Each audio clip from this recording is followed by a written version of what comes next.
pour une 6e année consécutive, on va souligner dès demain les journées de la persévérance scolaire. Donc, il y a plusieurs activités qui seront organisées un peu partout au Québec pour contrer le décrochage scolaire, essayer de valoriser la réussite. Et cette année, par contre, malheureusement, là, ça va être un petit peu plus difficile que ce qu'on avait connu au cours des dernières années, notamment en raison de certaines coupures de la part du gouvernement du Québec. On va faire le point à l'instant avec la directrice générale du réseau Réussite Montréal, André Maillé-Périard. Bon, au début, je vous demandais votre nom, je l'avais parfaitement. Et là, quand vient le temps de... C'est normal, tout est normal, ça va bien, je me reconnais. Bonjour. Je suis pas la seule, hein? Non, exact. Bonjour à vous. Et donc, on va parler justement, oui, de cette grogne. Il y a beaucoup de grogne en ce moment parce que beaucoup de coupures dans plusieurs réseaux. Et vous n'êtes pas épargné non plus. Le gouvernement du Québec était votre grand partenaire qui a décidé un peu de se retirer de cette semaine de la persévérance scolaire. Et il y a aussi également la Fondation Chagnon. Ça a fait en sorte qu'il y a le programme Réunir, Réussir qui a dû être complètement abandonné. Comment vous réagissez par rapport à ça? Est-ce que vous vous sentez un peu abandonné? Bien, en fait, c'est sûr que ça a été un choc dans le milieu. Bien, un choc, pas vraiment. Un choc, c'est pas vraiment le bon mot.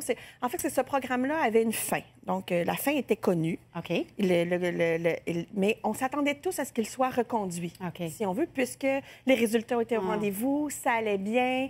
La cible du gouvernement était en 2020.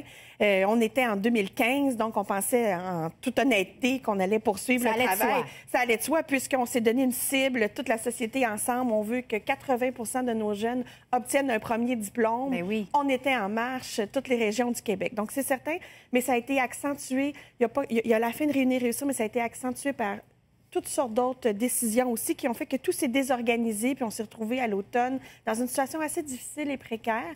Mais depuis, le gouvernement est revenu vers nous. Bon, on est en discussion avec eux. Cette année, c'est une année de transition. C'est certain que les actions sur le terrain sont moins importantes qu'on l'aurait souhaité.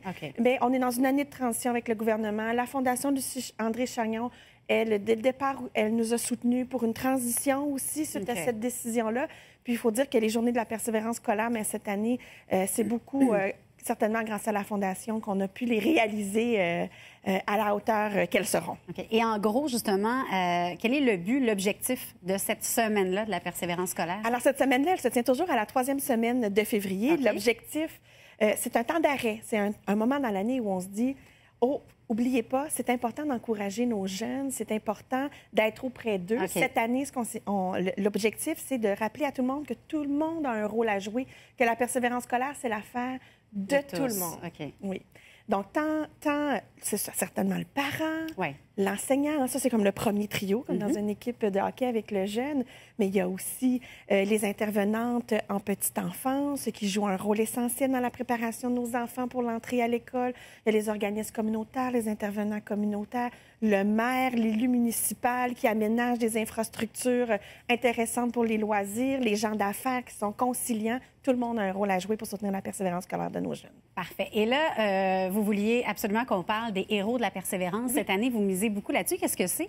Alors, on invite les gens à nommer des super-héros de la persévérance scolaire, puisque beaucoup de gens travaillent à l'année auprès des jeunes et beaucoup de gens ont fait une différence dans la vie et dans le parcours de plusieurs jeunes et adultes maintenant. Donc, jeudi dernier, on débutait des chaînes avec plein de super-héros qu'on a reconnus, comme Camille Bouchard, qui a fait le mémoire Un Québec fou de ses enfants, qui demeure toujours engagé. On avait des gens du Conseil du patronat du Québec, de l'Union des municipalités du Québec, de la Fédération des commissions scolaires. Donc, toutes sortes de têtes de réseau. Et on les a invités à lancer des chaînes de super-héros pour reconnaître la contribution, l'action des gens auprès des jeunes, puis on invite ces super-héros-là à en nommer, qui eux en nommeront, parce que ce qu'on souhaite créer, c'est une vague déferlante de super-héros pour qu'on prenne conscience à quel point il y a beaucoup de gens qui posent des gestes en faveur de la persévérance scolaire de nos jeunes et toute la multiplicité des gestes qu'on peut poser pour soutenir puis encourager nos jeunes. À quel point, des fois, une seule personne peut faire toute la différence. Pour le faire, on fait comment s'il y a quelqu'un à la maison qui veut participer? C'est pas très compliqué. Vous choisissez votre super-héros. Okay. Vous pouvez vous prendre en photo avec votre super-héros, l'envoyer sur votre page Facebook ou sur Twitter en mettant le hashtag JPS 2016. Ça, c'est une façon de le faire connaître à tous. Okay. Puis là, ben nous, tout ça va circuler, puis on va récolter tous ces super-héros-là de la persévérance scolaire. On peut aller sur le site persévérancescolaire.com pour prendre connaissance aussi de gens qui l'ont fait, si on veut s'inspirer. Okay. Mais le plus important, ça, c'est une façon de le faire connaître, c'est simplement peut-être de prendre 2 minutes, lever le téléphone, puis appeler une personne qui a fait une différence pour nous. Hey, quand tu m'as encouragée à tel moment, ça allait mal dans ma vie, ça a vraiment fait la différence pour moi. Merci. Je pense que c'est un beau geste simple. Ouais, c'est ça. Des fois, on ne se donne pas la peine de le faire, mais ça peut être très, très important pour cette personne-là qui nous a appuyés. Des fois, les gens, je suis sûre qu'ils ne savent même pas à quel point ils ont fait une différence dans la vie de certaines personnes. Merci beaucoup d'avoir été avec nous. Andrée Maillé-Perriard, elle est directrice générale du Réseau Réussite Montréal.